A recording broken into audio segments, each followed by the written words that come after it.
What's going on today? What is going on? Holy.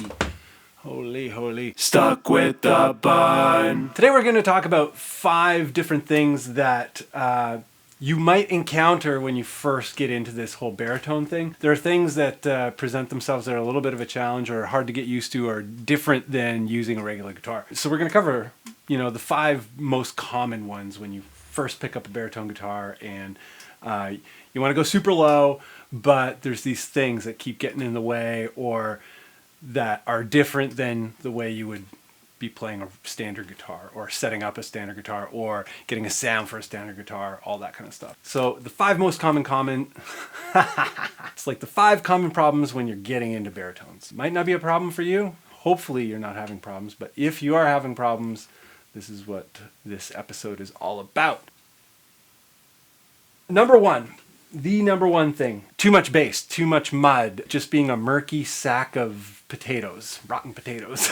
When you transition from regular standard tuning down to, something like A flat or G or F sharp or F or even E, when you start going super low and you haven't really done it before, you'll notice that chords don't really voice the same. It doesn't really chug the same, all that kind of stuff. The big thing is bass. With baritone guitars, you typically want to cut a bunch of bass. For recording, there's a really fast way to do that, which is a high-pass filter. And when I use high-pass filters, I don't use them anymore, but I did use them for a long time in recording, and I would cut it off at 100 hertz. So I cut it pretty high. Some people only do 90 or whatever, but that's the fastest way in your recording with guitars. You want to let the bass guitar do the bass, take care of the bottom end. The guitar, good fat chugs and chunk of a guitar is only around 100 hertz. It's the low mids, it's not really bass. So you want to get the bass out of there because it murks up all of the clarity and it's hard to get a good mix and all that kind of stuff. So if you don't want to use an EQ, what I do is I just found a good combination of things for my setup, my playing, my music, which is the combination of the pickup and pots to the overdrive to the amp and the amp settings to the cab and mic. It's a pretty long road to figure all that out for what you want to do, what your tone is and what your, what you want to do creatively. In trying to get there, you can just use a high-pass filter until you figure it all out and get all the right things in order that you can just dump all the EQ post-processing all together. I find get a much richer sound, a much more natural sound without any post-processing. Yeah, let the bass guitar do its job and get rid of the subs and bass on your baritone tone. So that's number 1. Number 2, it's got to do with intonation and tuning. When you're trying to set your intonation and all that kind of stuff, there's a couple things that can get in your way that are gonna make it really frustrating you're like, why isn't it intonating? I keep pulling the saddle back and nothing's happening, and I want to just friggin' throw this guitar out the window, It's so frustrating. Anyway, there's a couple things that you're going to want to check when you're setting the intonation because, the whole point of getting a baritone is to have awesome intonation and be able to play really high up on the neck and all the notes be in, especially when you're playing low notes. Coupled with high notes and wide chord voicings or complex chord voicings. You want it to be in tune and, ring out and sound awesome. So some of the things that might be getting in the way of you setting your intonation, number 1 thing is when you're going down to G or F sharp or whatever, really low, you're going to put bigger strings on and the tension is kind of lower and the strings are bigger. So the string, if you look right here, make sure that the string is breaking at a clean angle over the saddle. And do the same thing for the nut. Make sure it's breaking clean. Make sure the nut is cut to fit the string correctly and that the string is going right to the bottom of the groove and it's snug but not stuck and all that kind of stuff. If it's bending over on a gradual slope, the string isn't contacting at the end of the saddle. So the intonation is, the adjustment is going to be in vain. And as you pull the saddle back, I'm pretty out of focus there.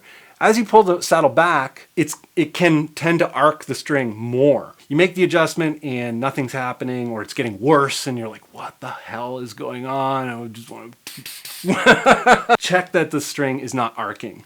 And to fix it, you just push it down. Do it gently so you're not actually breaking the core of the string. It can bend. It can bend without breaking, but make sure it's not bending over the saddle or over the nut, and that all that is set correctly. So that's number 2. Make sure that the string is not bowing over, or bowing, however you want to say that, bowing over the nut or the saddle. Number 3. I have a hard time with my fingers and numbers and mouth and I don't know. What's going on? There's a tendency to get rid of, you might find there's more buzz with the bigger strings and the lower tuning and all that kind of stuff. And there's a tendency to want to set the string higher to get rid of the buzz, but my script just went to sleep here. Yeah, I write a script, a loose script, but I write one. So you want to make sure that you have a good setup. What the problem is, number 1, is if the string's too high and you're trying to set your intonation, or you've set your intonation, but you're still finding the chords are out of tune and all that kind of stuff. If the string is too high, you're actually bending the string to the fret. And that could be too much relief. It could be too high of a nut. It could be too high of a saddle. So you want to try and get that all set up. If you don't have expertise with it, hire a tech. And if you can't afford to hire a tech, or you live in a place where you don't have access to a tech. In a previous video I mentioned John Crothers. I think his name's John Crothers. And on the Elixir page, this guy John Crothers talks about setups. He talks about setups in relationship to basses and guitars. It doesn't matter. The fundamentals of it is all the same. If you really want to learn how to do setups well, that YouTube series is amazing on Elixir Strings YouTube channel. So it's up there. Make sure the setup is good, because it'll make you so insane if tuning really matters to you. All of this said, if you only play the first 3 frets or first 5 frets, and people do that, and I'm not judging, if that's what you want to do, that's what you do. And you don't have to defend that for anyone. If you want to play the first couple frets and you just want to play super low notes and that's it, it's fine. You can do that. The benefit of that is you don't really have to have a very well set up guitar at all. And tuning isn't really that big of an issue. That's number 3. Make sure that the setup is good. The nut is cut to the right height, and that the string is breaking at the edge of the nut, not halfway through the nut, because that'll F up the tuning and intonation. That the action's not too high, that the relief isn't too deep, all that kind of stuff. There is no one setting for any of it. You do still set it to what you prefer, but there is a tolerance, a window of tolerance, that things become problematic if you go too much one way or the other. Anyway, number 3, make sure the setup is sick, or as sick as you can get it. Number 4 is going too low. Sounds crazy. This channel is all about going low. How could you go too low, dude? Seriously, that's why we're here, to go low. Very quick backstory. When I first got into this, I bought my first baritone. I wanted to tune to G, and I bought too short of a baritone. I bought a 27-inch. For me, tuning is really important all the way up the neck, especially the low notes, because I play a lot of wide stuff that pedals off of the low notes and all that kind of stuff, or the low string and all that kind of stuff. So I just couldn't get it it was always sharp. And I had the saddles all the way back, and I was like, what the hell? Well, some of the saddles all the way back. And it was really frustrating. It was poor money spent. Second guitar I got was the Mashak, this guy here. I was like, okay, the Mashak is longer. It's 27 7/8, or 27.75, somewhere around there. I think it's 27.75. For A, it's incredible. It's the perfect guitar for A. But for G, it's a little bit shaky, and it was not as frustrating as the 27-inch ESP, or it wasn't ESP, it was at LTD. I got to where I wanted to go, but it was like right at the edge of not working. Essentially what was happening is I was wanting to go too low with the scale lengths that I had chosen. So choose the right scale length, or choose a scale length that best accommodates the tuning that you want to be in. So the last Stuck with the Bun, I talk about good ranges of scale for good ranges of tuning, or for certain ranges of tuning. You know, I've said this a million times, if tuning doesn't matter beyond, you know, the first couple frets, if you're just like a low guy and, you know, you just want, or a low girl, and you just want to play down here, and you don't really care about all this, it doesn't matter. You could probably do it on a Gibson scale, like 24.75 or whatever. But if tuning matters to you and you want like it to sound like a normal guitar, just really low, that's what I'm after. I want my baritone guitar to play just like a 25.5 inch scale tuned in E, you know, except I have 28 inch scale tuned in G. I want it to ring out the same, and I want it to have that same character and tuning and stability and all that kind of stuff. So the right scale length for the tuning that you're in, or at least a scale length that accommodates it, is a really good idea. It will totally, you know, save you a ton of frustration. No one likes being frustrated. You don't want to take this guitar and throw it out the window. Number 4, going too low. Number 5. Did I just do number 5 for number 4? Remember I was saying about like my hands and numbers and what I'm talking about? It's all messed up. Number 5, last one. Different scale lengths across, like, let's say a band. Say you're a 4-piece band, 5-piece band, there's 2 guitar players, and both guitar players have a different scale length. And maybe the bass player is playing just a standard scale bass, but tuned way below the range that that scale length supports effectively. And the 2 guitar players have 2 totally different scale lengths. They might both have baritones, but one is outside of the range of its tuning stability or tunability, and one is good or whatever. When you have differences of intonation, if you add up 3 very small differences of intonation, it suddenly becomes a very big difference of intonation across multiple instruments.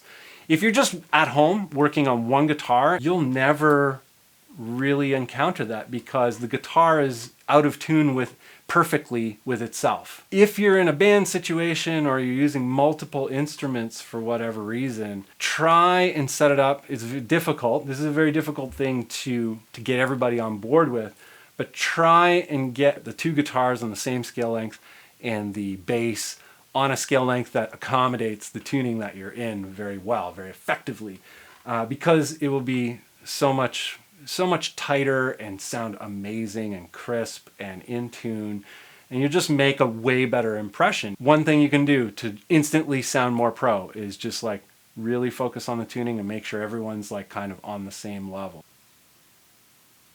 Recently I did a demo on the ML1 Modern Baritone by Chapman Guitars. It's a really sweet guitar, and that's not marketing. Chapman isn't paying me. Nobody pays me to do anything. I get these things, I either buy them or I rent them or I borrow them. I try to help people figure out what they want to do because it was really hard for me when I first started. I bought a lot of guitars. The first bunch of them didn't work for what I wanted to do. So hopefully this channel helps you kind of get there faster and not waste a bunch of time and money. You just want to play riffs. Get sick tone, go low. Anyway, so we're giving away the Chapman ML1 Baritone. I'm going to ship it anywhere in the world. I hope the shipping isn't going to be insane. Probably will be. To win this guitar, it's a draw. You have to be subscribed. To enter the draw, you just have to leave a comment down below. Chapman Baritone, hashtag, in the comments. And I'm going to search those before the next Stuck with the Bun. Print them all out and put them in a hat. The second thing I'm going to give away, there is a runner-up. There is a second draw. It's a little simpler. It is this Seymour Duncan SH6 distortion bridge pickup. I'm going to give that away. This one's brand new. The box is a little bit scratched up, but the pickup is brand new, never installed, and these are the pickups I generally use in most of my guitars. There are exceptions. It's a pretty sick pickup. It's not like super hot. It's pretty clear, but it's chunky, and yeah, so you can win this. And along with that, you'll get a, I should grow some more arms. More arms would be cool, right? The Forens Metropolitan String Pack, which is a download of the Forens Metropolitan album, but also Ernie Ball 13 to 72 string set, which I use on almost all my guitars, unless they're super long scale or much shorter scale. But for all the main stuff I do, I use those strings.